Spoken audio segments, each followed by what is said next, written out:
คิมเบอรรี่เคลียร์คิวเตรียมควงหมากดินเนอร์ฉลองวาเลนไทน์นางเอกสาวคิมเบอรรี่แอนเทียมสิริมาร่วมเดินแฟชั่นโชว์จากนั้นจึงได้ให้สัมภาษณ์ถึงแพลนในวันวาเลนไทน์ได้ชวนหมากปรินไปเติมความหวานวาเลนไทน์ยังไม่มีแพลนเลยอาจจะทานข้าวกันปกติเคลียร์คิวเรียบร้อยแล้วมีจองร้านไว้แล้วไปทานข้าวกันจริงๆทุกปีเราไม่ได้มีอะไรพิเศษไม่มีของขวัญให้กันแต่จะมีให้ดอกไม้ก็ต้องไม่ใหญ่มากเน้นคุณภาพดีกว่าพิมก็มีดูไว้แล้ว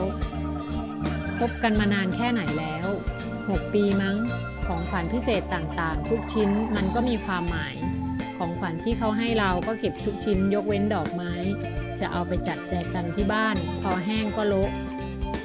ชอบให้เขาให้ดอกไม้หรือซื้อของให้ดอกไม้ก็ได้เอาแค่วาเลนไทน์พอนะ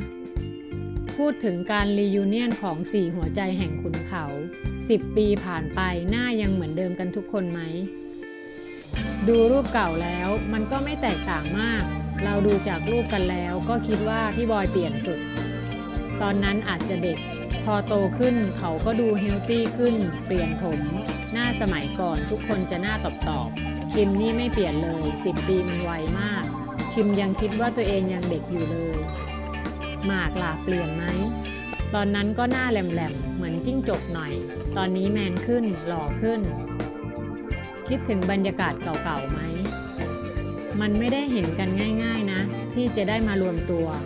อาจจะมีไปทานข้าวกันแต่รวมตัวทั้งแก๊งแล้วอยู่บนเวทีได้ทำงานด้วยกัน